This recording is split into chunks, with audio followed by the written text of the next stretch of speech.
Every summer, First Tech Challenge releases Game Manual Part 1, which contains a lot of things that don't change year to year. But this is their opportunity to announce changes for the new season and give a few hints on what might be coming with next year's game. Let's dive in.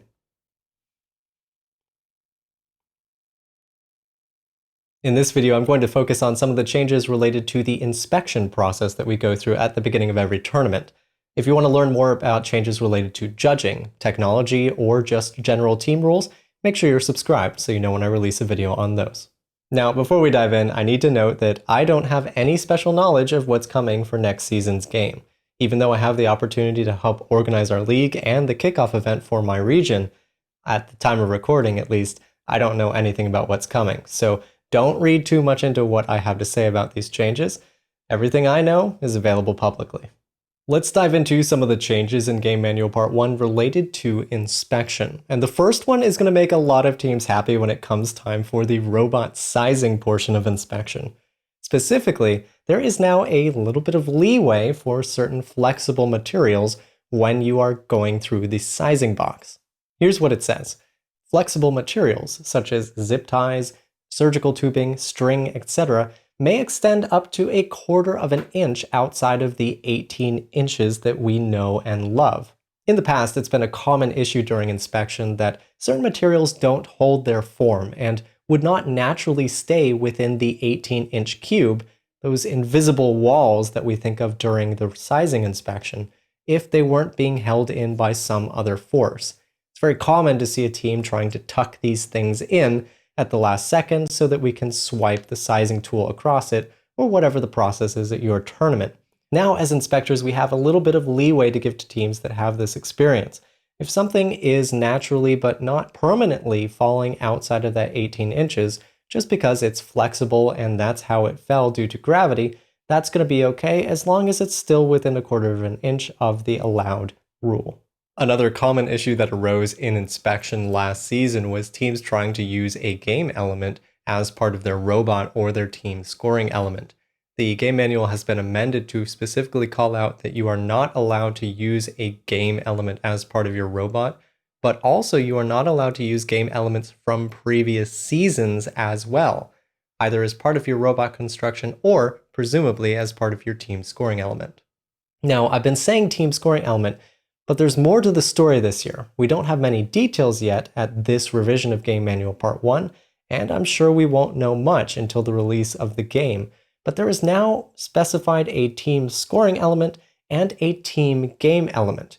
These are two separate sections of the manual. Both have not been filled in yet because it would release too many details about what the game is, but there will be rules and inspection related to each of them.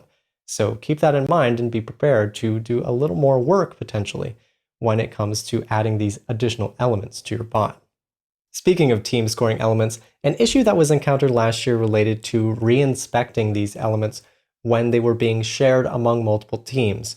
It's now specifically called out in the manual that the re-inspection process is not meant to share team scoring elements or anything similar that we might have in this year's game between teams.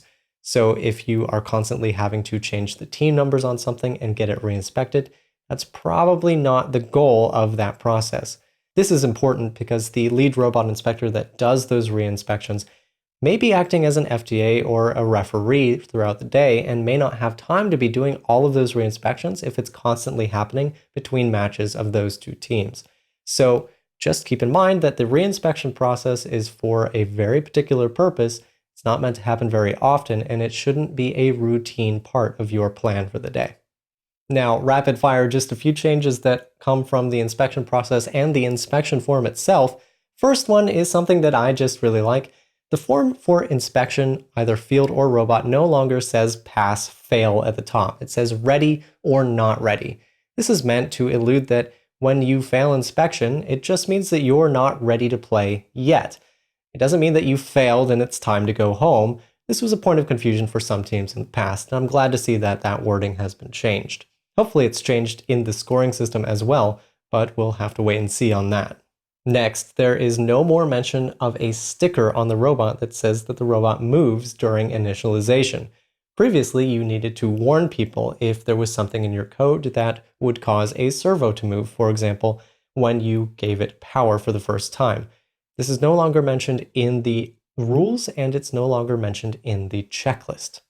Similarly, there is no longer a rule specifying that you need to mount the robot controller device in a specific way so that the screen is visible to field personnel. This was mostly a problem when every team used smartphones as their robot controller device.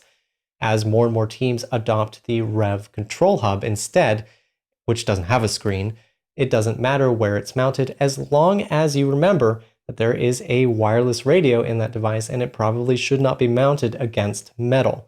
Just keep that in mind. Finally, just a small procedural change to the field inspection process. It now specifically calls out in the first item that the human player is expected to be a part of the drive team. So you no longer just check off that the coach and 2 drivers are present, you also have the human player there as well. Those are the changes related to inspection from Game Manual Part 1, the first revision just released. If you want to learn more about the changes related to judging, technology, or just general team rules, make sure you're subscribed so you see my videos on those topics as well. In the meantime, I'll see you at the field.